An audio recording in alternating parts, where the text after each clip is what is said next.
بغیر عدل و انصاف کے، بغیر مساوات کے، بغیر رحم دلی کے، بغیر اخلاق و مروت کے چل بھی نہیں سکتی۔ 1000 سال کا دور جو کھینچا ان حضرات نے، وہ سب کے لیے اللہ کی رحمت تھے، عدل و انصاف کرتے تھے اور ہر ایک کی بات سنا کرتے تھے۔ یہ ان کا طریقہ تھا حکمرانی کا، جو انہوں نے اپنے بڑوں سے سیکھا تھا۔ حکمرانی کے بھی اصول ہیں، طریقے ہیں، ضابطے ہیں۔ ایسا نہیں کہ یہ نظام بغیر اصول کے، بغیر ضابطوں کے چلتا ہے۔ کوئی بھی نظام بغیر اصول کے، ضابطوں کے نہیں چلتا۔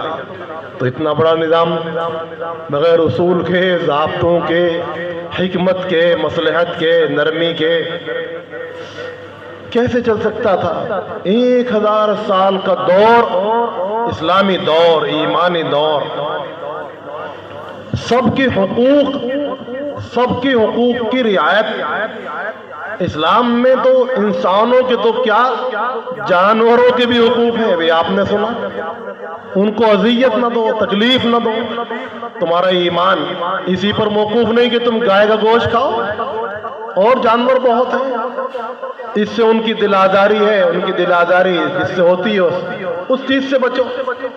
بھید بھاؤ نہ کرو، سب کو لے کے چلو، سب کا وکاس، سب کا ساتھ، سب کا وشواس، یہی تو نعرہ ہے نا آج بھی۔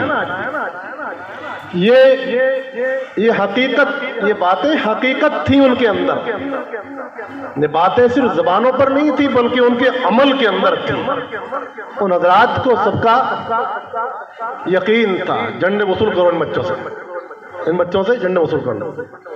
ان حضرات کو ان باتوں کا یقین تھا، عمل تھا، اور وہ کتاب و سنت کی روشنی میں اور ایک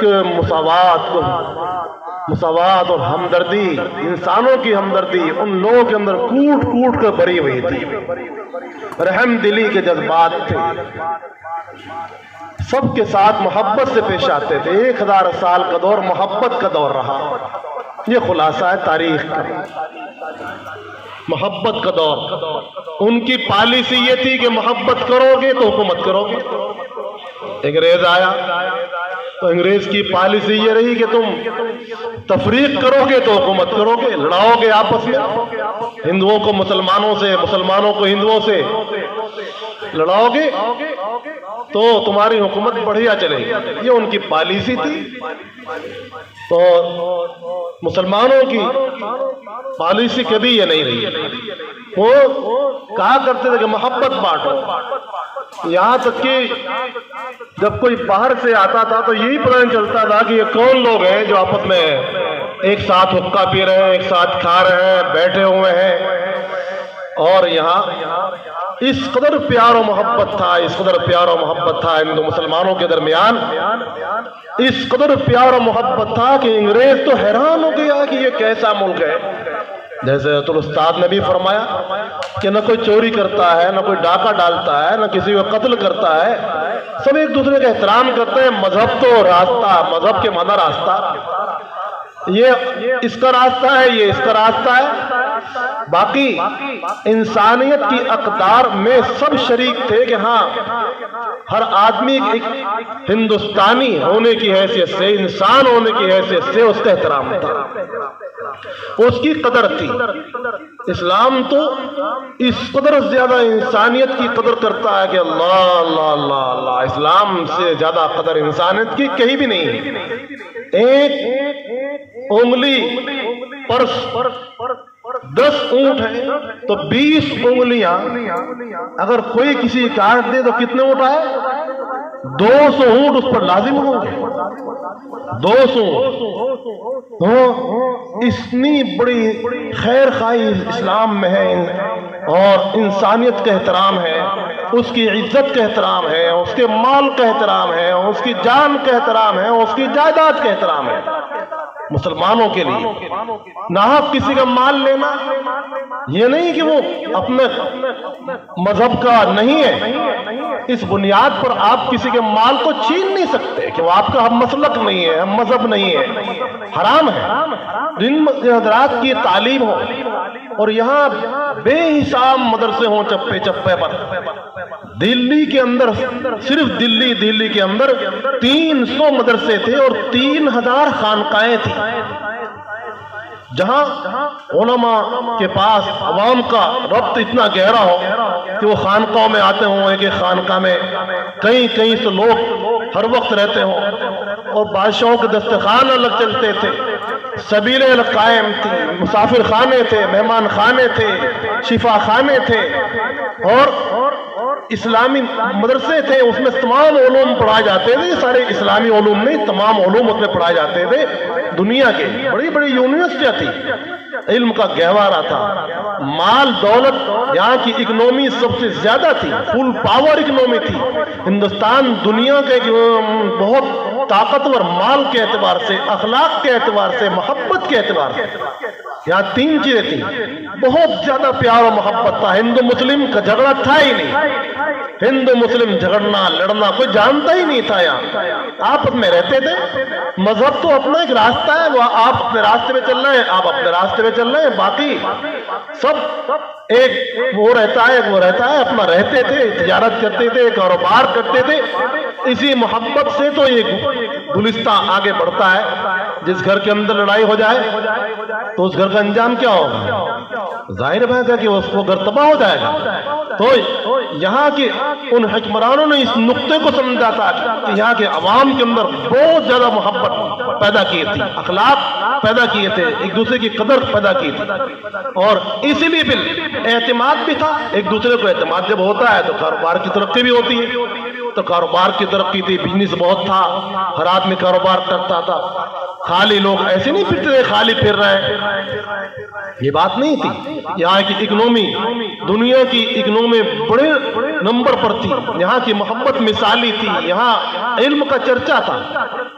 تو انگریز آیا اور اس نے سوچا کہ یہاں سے ان 3 چیزوں کو چھیننا ہے، یہاں کا مال بھی چھیننا ہے، یہاں کی محبت بھی چھیننی ہے، یہاں کا علم بھی چھیننا ہے، اور یہ منصوبہ بنایا کہ تمام قوم کو جاہل رکھنا ہے، غافل رکھنا ہے، اور کلاش بنانا ہے اور لڑانا ہے، تاکہ وہ بالکل آپس میں لڑتے ہیں اور کمزور ہو جائے، اور یہ ملک اتنا کمزور ہو جائے کہ ہمارا اقتدار مضبوط ہو جائے۔ وہ اپنے اقتدار کی مضبوطی یہاں کے لوگوں کی ان باتوں کے اندر دیکھتے تھے۔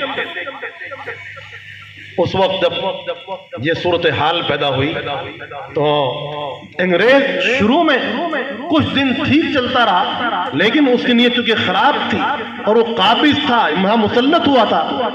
مسلمان تو ہمیشہ، اسلام تو یہاں ہزاروں سال سے، اس مسلمان یہاں باہر سے نہیں آیا، کچھ حضرات آئے تھے، علم کے لیے آئے تھے، وہ علم کی اشاعت انہوں نے کی، دین کی اشاعت انہوں نے کی، یہاں کے لوگوں نے قبول کیا، اس کو اپنایا اور کہا کہ اچھی چیز ہے، اچھی چیز کو کون نہیں قبول کرتا، یہ گولڈن ہے، یہ اس کو قبول کرو۔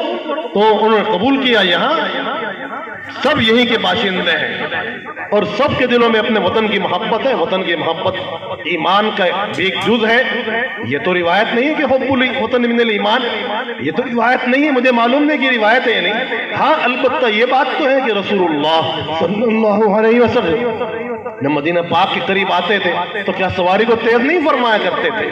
آپ کو مکہ معظمہ سے کتنی محبت تھی اور مدینہ طیبہ سے کتنی محبت تھی۔ تو انسان کو وطن کی محبت تو اس کے اجزاء کے اندر ہے، دل دماغ میں ہے، یہ کوئی ایمان کے اسلام کے خلاف تھوڑا ہی ہے۔ تو ہمارے اسلاف نے ہزاروں سال یہاں مدرسے بنائے، قلعے بنائے، یہ لال قلعہ، یہ تاج محل، یہ ساری چیزیں، اور یہاں بہترین روڈ ڈالے، اور تمام یہاں خدمت کی، حکومت نام خدمت کا ہے، سیاست نام انتظام کا ہے، سیاست نام اس کا نہیں، سیاست کا یہ تصور نہیں ہے کہ ہمیں صرف عہدے حاصل ہو جائیں، نام ہو جائے ہمارا اور کام کچھ بھی نہ ہو۔ اور سیاست کا مطلب یہ ہے، سیاست تو نام، سیاست بھی عربی لفظ ہے اور سیاست کے معنی ہے انتظام الخلق، انتظام الخلق کا نام سیاست ہے۔ مخلوق کے لیے جس چیز کی ضرورت ہے اس میں یہ تھوڑی دیکھا جاتا ہے کہ اس کا مسلک کیا ہے، کہ آدمی کھانا، ایک آدمی کو بھوک لگ رہی ہے، آپ اس سے یہ پوچھو گے کہ تو کون ہے، بھائی وہ تو بھوکا ہے اس کو کھانا چاہیے، وہ پیاسا ہے اس کو پانی چاہیے، وہ ننگا ہے اس کو کپڑا چاہیے۔ تو انسان خدمت خلق، حضرت مولانا مفسر لاہوری رحمۃ اللہ علیہ فرماتے ہیں کہ میں قرآن پاک کا خلاصہ 1 منٹ کے اندر سمجھا دوں آپ کو کہ پورے قرآن کا خلاصہ یہ ہے، اگر آپ کا ایک پاؤں ریل کے اندر چڑھنے ہو رہا ہو، ایک نیچے ہو، اتنی دیر مجھے ملے تو میں تو آپ کو سمجھا دوں کہ قرآن پاک کا خلاصہ یہ ہے کہ اللہ کو راضی کرو عبادت کر کے، اور خلق کو راضی کرو اس کی خدمت کر کے۔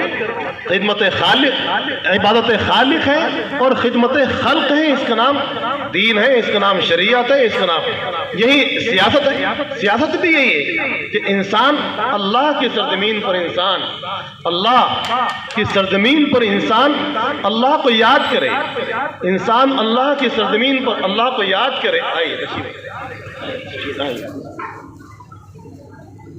کرنے کا نام سیاست ہے۔ سیاست کا مفہوم نہیں سمجھا رہا تھا آپ کو کہ سیاست ایک عربی لفظ ہے اور اس کے معنی کیا ہے کہ مخلوق کو جس چیز کی ضرورت ہے اس کو وہ ضرورت پہنچائی جائے، ان کی سہولیات کا خیال رکھا جائے۔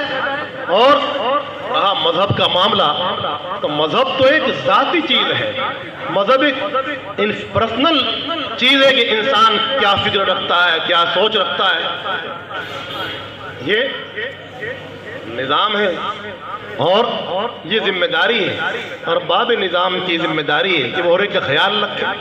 تو ہمارے اکابر نے جب یہ محسوس کیا کہ اس وقت یہ ملک کدھر جا رہا ہے اور انگریز اس کو کیسا ملک بنانا چاہتا ہے، اس وقت ہمارے اکابر کے دلوں میں جذبہ اٹھا اور ولولہ اٹھا کہ اب ہمیں اپنا حق ادا کرنا چاہیے، اس وطن کو بچانا چاہیے، باہر کی افواج سے اس وطن کو بچانا چاہیے۔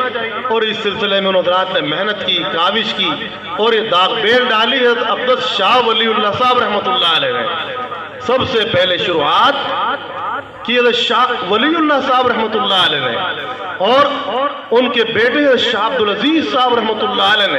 اور شاہ عبدالعزیز صاحب اتنا بڑا عالم ہے ہندوستان کا اپنے والد کی طرح کہ ان کے کتب خانے میں 12,000 ذاتی کتب خانے میں کتابیں تھیں، اور ایک ایک کتاب کا مطالعہ شاہ عبدالعزیز صاحب رحمۃ اللہ علیہ نے 12 کیا تھا۔ اپنے زمانے کے راضی تھے، اپنے زمانے کے غزالی تھے۔ پھر شاہ محمد اسحاق صاحب رحمۃ اللہ علیہ کا دور آیا۔ حضرت شاہ محمد اسحاق متقی پرہیزگار انسان، اللہ اکبر۔ شاہ محمد اسحاق صاحب رحمۃ اللہ علیہ نے 13 سال اس محاذ کو سنبھالا۔ ان کے بعد دور آیا حضرت شاہ عبدالغنی صاحب رحمۃ اللہ علیہ کا، جو استاد ہے حضرت گنگوئی رحمۃ اللہ علیہ کے، حضرت اقدس نانوتوی رحمۃ اللہ علیہ کے، اور بہت سے علماء کے، حضرت شاہ عبدالغنی صاحب رحمۃ اللہ علیہ امام حریت۔ پھر ان کے بعد اس کاز کو سنبھالا حضرت اقدس ہادی امداد اللہ صاحب رحمۃ اللہ علیہ نے، اور ہادی امداد اللہ صاحب نے پوری قیادت کی، اور ان حضرات نے اس پر محنت کی اور آگے چلایا۔ حضرت گنگوئی رحمۃ اللہ علیہ، حضرت نانوتوی رحمۃ اللہ مرقدہ، حضرت حافظ ضامن شہید، وہ تو شہید ہی ہو گئے وہاں شاملی کے میدان میں۔ تو شاملی کے میدان میں کون تھا؟ شاملی کے میدان میں ہمارے اکابر تھے، بالا کوٹ میں ہمارے اکابر تھے، اور مالٹا کے اندر کون تھا؟ مالٹا کے اندر ہمارے اکابر تھے۔ حضرت حکیم نصرت حسین رحمت اللہ علیہ کا انتقال ہی وہاں کل 5 افراد تھے، اور 5ویں وہ تھے جو مالٹا کی جیل میں ہی انتقال فرما گئے۔ اللہ اکبر کبیرہ۔ تو پھر حضرت شیخ الہند کا جب دور آیا تو انہوں نے مہاتما گاندھی کو اور پنڈت جواہر لال نہرو کو اور دوسرے بہت سارے لیڈران وطن کو آگے بڑھایا، اور بڑھاتے بڑھاتے یہ قافلہ چلتا رہا، یہاں تک کہ اللہ پاک نے ہمیں یہ نعمت آزادی کی عطا فرمائی، جس پر ہم کو شکر ادا کرنا چاہیے اور اس کو اور زیادہ ترقی کی طرف لے جانا چاہیے۔ ہاں، آزادی تو مل گئی، اصل آزادی یہ ہے کہ جو انگریز چلا گیا اس کی سوچ سے، اس کی فکر سے، اس کے کلچر سے، اس کی تہذیب سے، اس کے اخلاق سے بھی ہم آزاد ہوں۔ آزادی حقیقت میں یہ ہے، آزادی حقیقت میں اس کا نام ہے۔ جس دشمن کو ہم نے بھگایا، اگر اس دشمن کے اخلاق ہمارے اندر ہے، اگر اس دشمن کی تہذیب ہمارے اندر ہے، اگر اس دشمن کی سوچ ہمارے اندر ہے، اگر اس دشمن کے کلچر ہمارے اندر ہے، تو آپ میں آپ کو نہیں کہتا، میں آپ کا سائل ہوں، آپ مفتی صاحب ہیں، میں آپ سے پوچھ رہا ہوں، آپ فتویٰ دیں مجھے کہ یہ آزادی حقیقت میں آزادی کہلائے گی؟ نہیں، جس دشمن کو ہم بگا رہے ہیں اس کے اخلاق سے بھی ہم دور رہیں، اس کے کلچر سے بھی ہم دور رہیں، اس کے مشن سے بھی ہم دور رہیں، اس کی تہذیب سے بھی ہم دور رہیں، تو ہم حقیقت میں آزاد ہوں گے۔ کاش کہ یہ آزادی کا مفہوم ہمارے دوست احباب سمجھیں اور ہم سب اس پر عمل کرنے کی کوشش کریں، ان برائیوں سے بچیں جو انگریزوں نے ہمارے اندر ڈالی اور ہمارے پیار و محبت کو ختم کیا، ہمارے اخلاق کو تباہ کیا، ہمارے معاملات کو بگاڑا، ہمیں دین سے اور دنیا کی نعمتوں سے ہٹایا، اپنے مشن میں وہ کامیاب ہوا۔ اگر ہم نے اس بات کو سمجھ لیا تو میں سمجھتا ہوں کہ آزادی کی مشن کی تکمیل کرنے والے آپ ہوں گے، آپ آزادی کی مشن کی تکمیل کرنے والے ہوں گے۔ اور اگر آپ نے اس مفہوم کو نہیں سمجھا تو پھر آزادی کا آدھا مفہوم آپ کے پاس ہوگا اور آدھا مفہوم آپ کے پاس سے غائب ہو جائے گا۔ اللہ پاک سے دعا کریں کہ اللہ پاک ہمیں آزادی کی تکمیل کی توفیق عطا فرمائے، ہمارے درمیان ہمیں